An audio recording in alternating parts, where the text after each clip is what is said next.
اللہ وبرکاتہ۔ اس وقت ہم لوگ میدان احد میں ہیں۔ آپ سب لوگوں کو جس وقت ہم لوگ مکہ سے مدینہ آ رہے تھے، بدر کے میدان میں آپ لوگوں کو بتایا تھا کہ جنگ بدر وہ اسلام کی سب سے پہلی جنگ تھی، اور اللہ تبارک و تعالیٰ نے مسلمانوں کی مٹھی بھر جماعت کو ایسی عظیم فتح سے نوازا تھا کہ عرب دنیا دنگ رہ گئی تھی، اور مشرکین مکہ کا جو غرور تھا اور مشرکین مکہ کا جو یہ گمان تھا کہ وہ سب سے زیادہ طاقتور ہے، ان کے سامنے ان کا کوئی مقابل نہیں ہے، یہ سارا کا سارا جنگ بدر سے ختم ہو گیا تھا۔ جنگ بدر جو ہے وہ 2 ہجری میں ہوا تھا، جنگ احد 3 ہجری میں۔ جنگ بدر کے ہونے کے بالکل 1 سال بعد جنگ احد جو ہوا، اس کی وجہ کیا بولے تو 2 وجوہات تھی۔ پہلی وجہ کیا بولے تو بدلہ لینا تھا۔ مشرکین مکہ ان کی جو عزت ستیہ ناش ہو گئی تھی، ان کی جو طاقت مکمل ختم ہو گئی تھی، ان کا جو مذاق اڑ رہا تھا، اس کا بدلہ لینا تھا۔ تو اس کے واسطے ابو سفیان اور ابو سفیان کی بیوی ہندہ دونوں خوب محنت کرتے تھے۔ ہندہ اپنے گھر میں مجلسیں جماتی تھی، لوگوں کو بلا بلا کر اشعار پڑھ کر جنگ کے لیے تیار کرتی تھی۔ اس کے لیے وہ لوگ سامان جمع کرے، لوگوں کو جمع کرے۔ 3000 کی فوج تیار کر لی، اور ان کے ساتھ ایک یہودی بھی تھا جو ان کو سپورٹ کر رہا تھا۔ تو پورے 3000 کی فوج جمع کر کے بدلہ لینے کے واسطے یہ جنگ احد ہوئی۔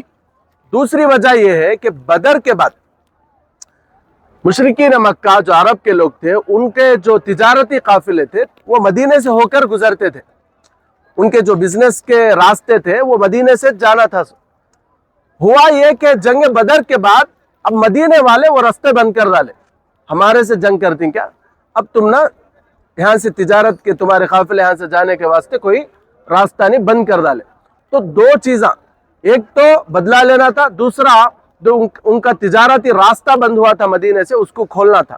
یہ 2 مقاصد کے تحت وہ لوگ 3000 کی فوج جمع کر کے مدینے پر حملہ کرنے کا ارادہ کرتے ہیں۔ اللہ کے نبی صلی اللہ علیہ وسلم کے چچا حضرت عباس رضی اللہ تعالیٰ عنہ، انہوں مکے میں رہتے تھے۔ مکے میں جیسے ان کو معلوم ہوا کہ اس طرح جنگ کی پلاننگ چل رہی، تو انہوں اللہ کے نبی صلی اللہ علیہ وسلم کو خبر بھیجے کہ اس طرح مکے میں مدینے کے اوپر حملے کی پوری پلاننگ چل رہی۔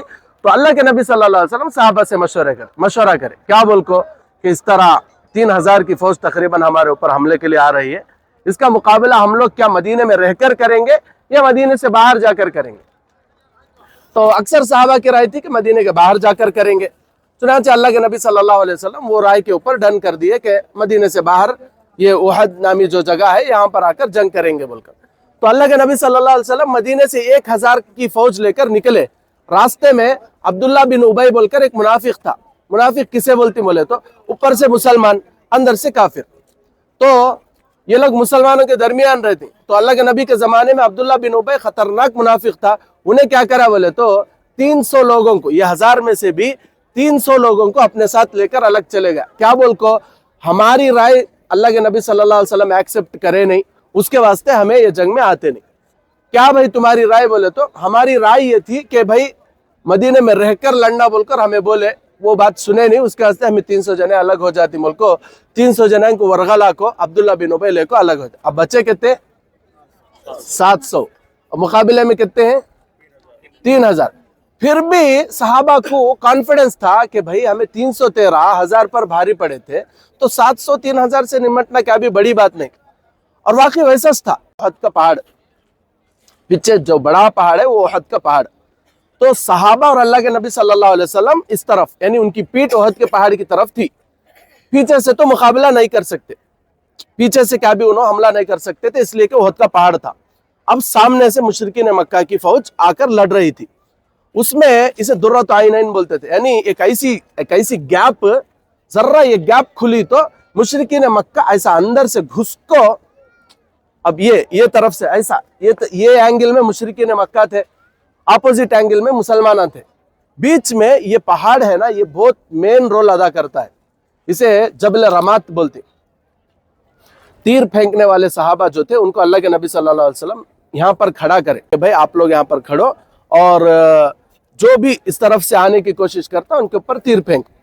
الحمدللہ ویسا یہاں پر عبداللہ بن جبیر رضی اللہ تعالیٰ اور بھی بہت سارے صحابہ یہاں پر کھڑے تھے.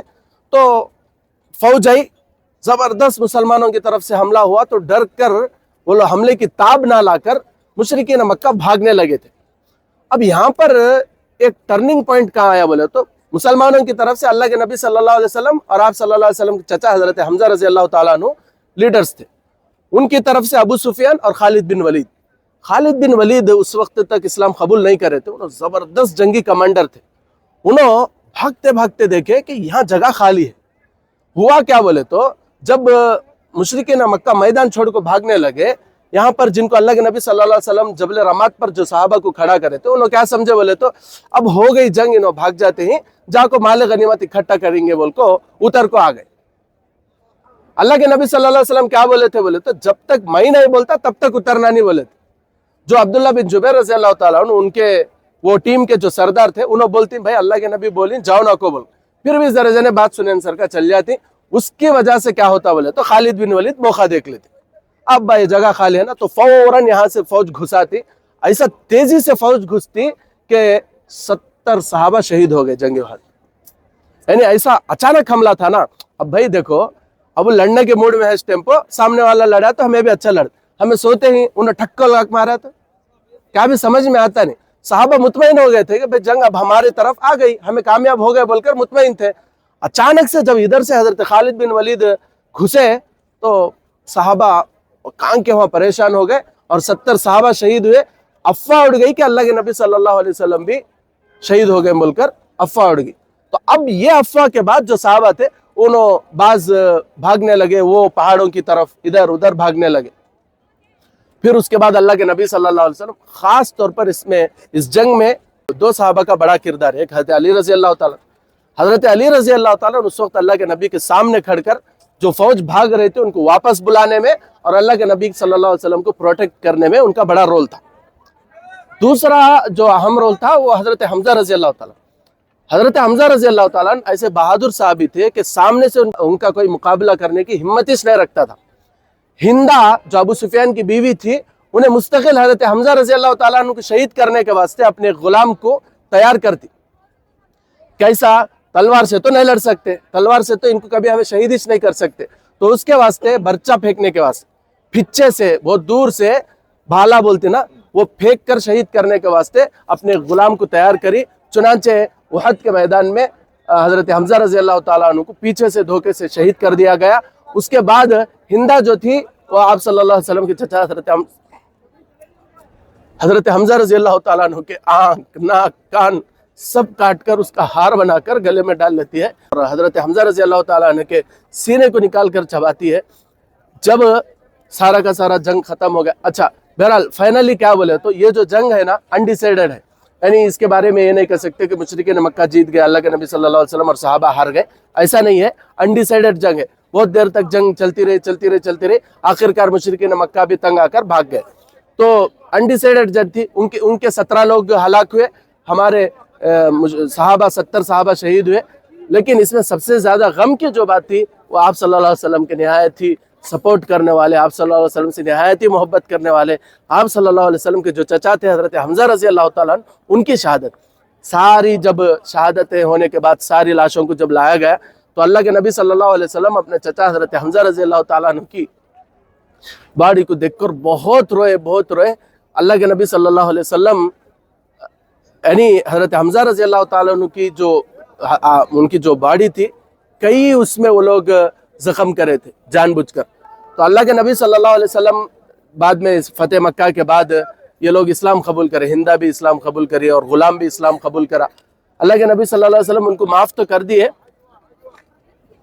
لیکن بولے کہ کبھی آپ لوگ میرے سامنے نہیں آنا, اس لیے کہ جب بھی آپ میرے سامنے آتے ہیں مجھے میرے چچا کی یاد آ جاتی ہے بول کر. تو اسی لیے اللہ کے نبی صلی اللہ علیہ وسلم نے حضرت حمزہ رضی اللہ تعالیٰ عنہ کو سید الشہداء کا لقب دیا, یعنی سارے شہیدوں کے سردار. تو حضرت حمزہ رضی اللہ تعالیٰ عنہ اور دیگر جو 70 صحابہ اسلام کی سربلندی کے لیے شہید ہوئے, ان کی قبریں وہاں پر ہے. انشاءاللہ وہاں پر بھی ہم لوگ جائیں گے. بہرحال یہ جبل رمات ہے, دیکھ لو جبل رمات, یعنی جو تیر پھینکنے والے صحابہ تھے وہ لوگ یہیں کھڑے ہوئے تھے, اور صحابہ کی جو قبریں ہیں وہ وہاں پر ہیں انشاءاللہ. اس میں حضرت عبداللہ بن جبیر, حضرت حمزہ رضی اللہ تعالیٰ، یہ جو بڑے بڑے صحابہ جنگ احد میں شہید ہوئے تھے ان کی خبریں وہاں پر ہیں. تو ہم لوگ اب یہاں یہ دیکھ لیے نا، سیدھا سب جنے مل کو جائیں گے وہاں پر، کچھ پڑھ کے دعا کر کے فوراً آ جائیں گے واپس. ٹھیک ہے. یہ جو مسجد ہے، مسجد سید الشہداء حضرت حمزہ رضی اللہ تعالیٰ عنہ کے نام سے ایک زبردست مسجد یہاں پر بنائی گئی ہے. آ جاؤ. یہی وہ قبرستان ہے جس میں جنگ احد میں جو صحابہ 70 صحابہ شہید ہوئے تھے ان کی قبر ہے. اللہ سے دعا فرمائے کہ اللہ پوری امت کی طرف سے ان کو بہترین بدلہ نصیب فرمائے. یہ جو 70 صحابہ بدر احد میں شہید ہوئے تھے ان کی ساری قبریں اس میں. خاص طور پر یہ جو بڑے بڑے پتھر وغیرہ لگائے ہوئے یہ حضرت حمزہ رضی اللہ تعالیٰ عنہ کی قبر ہے.